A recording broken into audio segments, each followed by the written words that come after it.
This is a CBS 17 Storm Team alert. And despite the fact that things have been calm up to this point, it does remain an alert day because the storms are still on the way for later tonight. Good evening, I'm Wes Hohenstein. As you can see behind me, not a lot to talk about on the radar now. There's a couple of specks of rain here and there.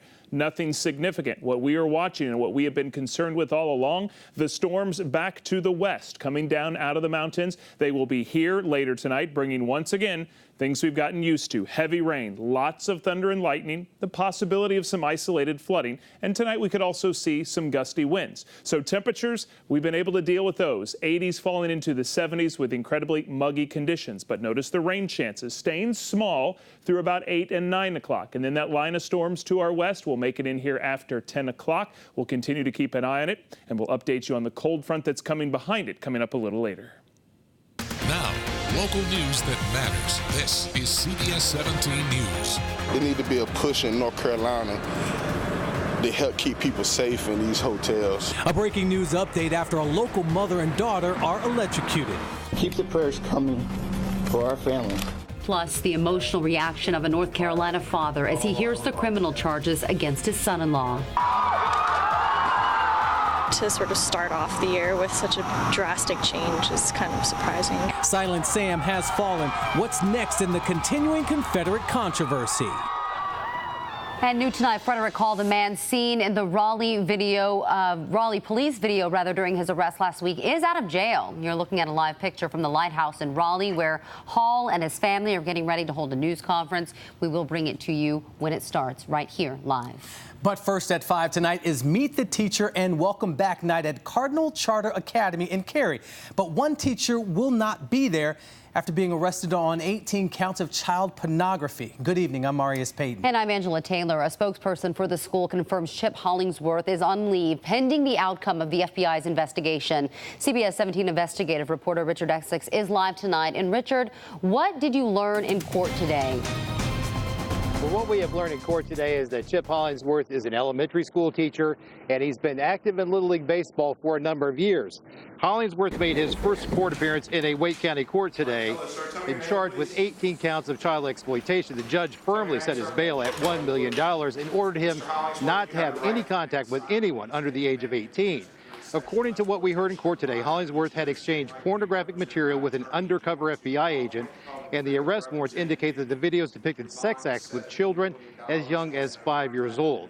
Now, from what we also understand is that Hollingsworth was not in any of those videos, and he is due back in court on September 11th at 2 o'clock.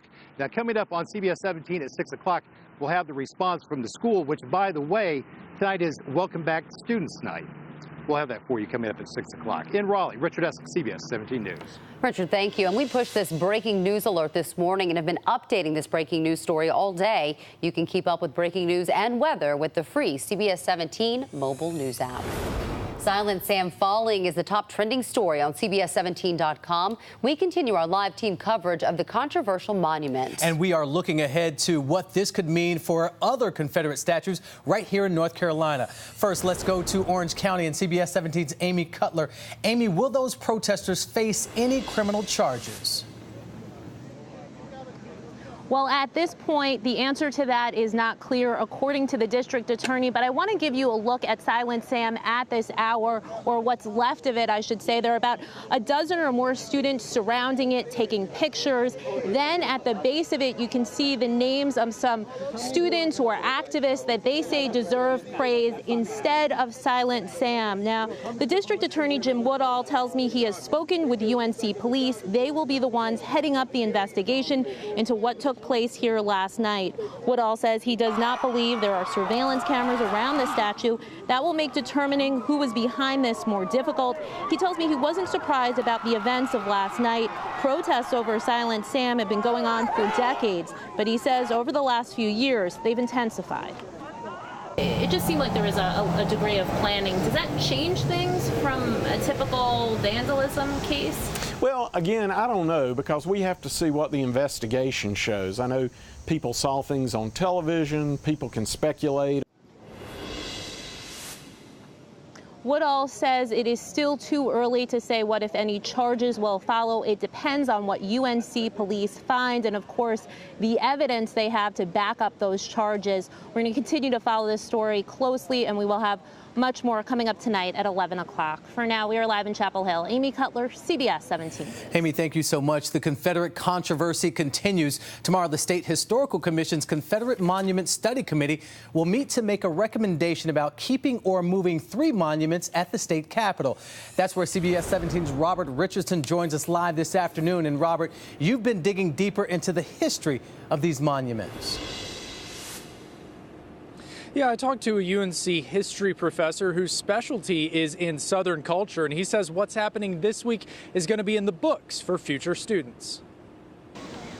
Historians say history happened here. The movement against Confederate memorials represents a turning point in history. History professor Harry Watson says history is being rewritten and that it should be. The public conversation about these memorials for the last 100 years has been either of reverence or tolerance or kind of gentle amusement.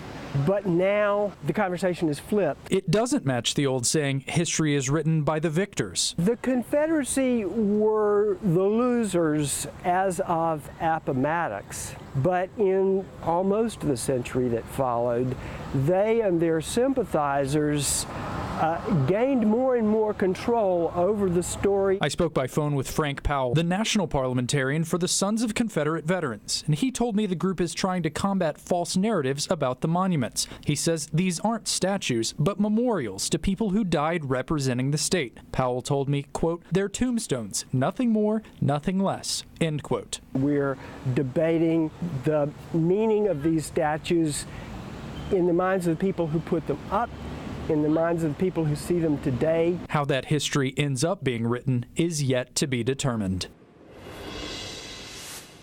And coming up at 6, we're going to take a look ahead to tomorrow's commission meeting about the monuments like this one over here. There's 2 others here at the state capitol grounds, and whether or not what happened to Silent Sam will have any last-minute impact for the decision makers. Reporting live in downtown Raleigh, Robert Richardson, CBS 17 News. Robert, thanks for the insight. And you can stay with CBS 17 for the newest developments, the very latest developments on the future of the Confederate monuments. You can see our previous coverage on Silent Sam and the toppling of other Confederate-era statues on CBS17.com and in the CBS 17 mobile news app. And more breaking news. Authorities in Iowa are talking for the first time since announcing they found the body of missing college student Molly Tibbetts. Just a sad outcome. Within the last 15 minutes, we've learned a suspect is now in custody, and that suspect being held on a federal immigration detainer. Let's listen in. No, he's very compliant. He was willing to talk with us, and so there was no, as you said, fight. There's no fight or any struggle of any kind. Does Mr. Rivera have a criminal background, any charges in his past? Again, I won't be able to release some of that information at this time. Can you spell his name? Yes. We believe he is, yes. His name, again, his name will be listed on the complaint and affidavit along with the photograph, so we can provide that for you later. Have your detective Yes. Since you haven't talked to him until yesterday, what do you believe he was doing in those weeks since then? Do you believe he's been following the investigation, attending the vigils? Has he been aware of what's going on? It'd be hard to believe he couldn't be with all the posters and things and living locally. Can't really speak to that at this point. As I mentioned to you before, we're doing some more interviews. We're trying to get as much background on Mr. Rivera as possible, and so I don't have all the answers for you on that, but I know that he was working, and beyond that, I'm not sure what he was doing coming and going. Do you think he was aware of Molly before? Did he know who she was? Did he know routes? Again, there's certain parts of the investigation I will not be able to release, and that happens to be one of them I won't be able to speak on. You had a question here? Reward money that Crime Stoppers has. What about the reward money? I'm sorry? What happens now with that reward money that was collected by Crime Stoppers? That's not for me to say. I don't play a role in that, so I'm not sure what will happen with the money or the reward. Again, we just heard the latest from the missing college student Molly Tibbetts, whose body was found today. You can find much more coverage on CBS17.com and learn more about that suspect on the mobile news app as well. New tonight, a North Carolina man went before a Colorado judge today to face charges that he murdered his pregnant wife and their 2 daughters. Emotions overcame Shanann Watts' father and brother as they listened to a judge read the charges against Chris Watts. The 33-year-old answered, "Yes, sir," as the judge asked whether he understood the murder and other felony charges against him and the penalties they carry, including the death penalty. I have denied your right to bail, given the charges. An arrest affidavit revealed Chris Watts was having an affair with a co-worker. Watts has not yet entered a plea. His next court date is set for November.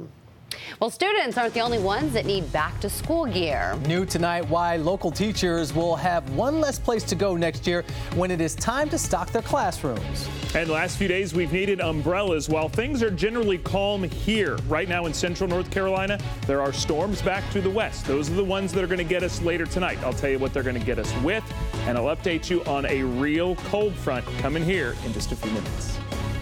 I can't deal with much more. It's just too much.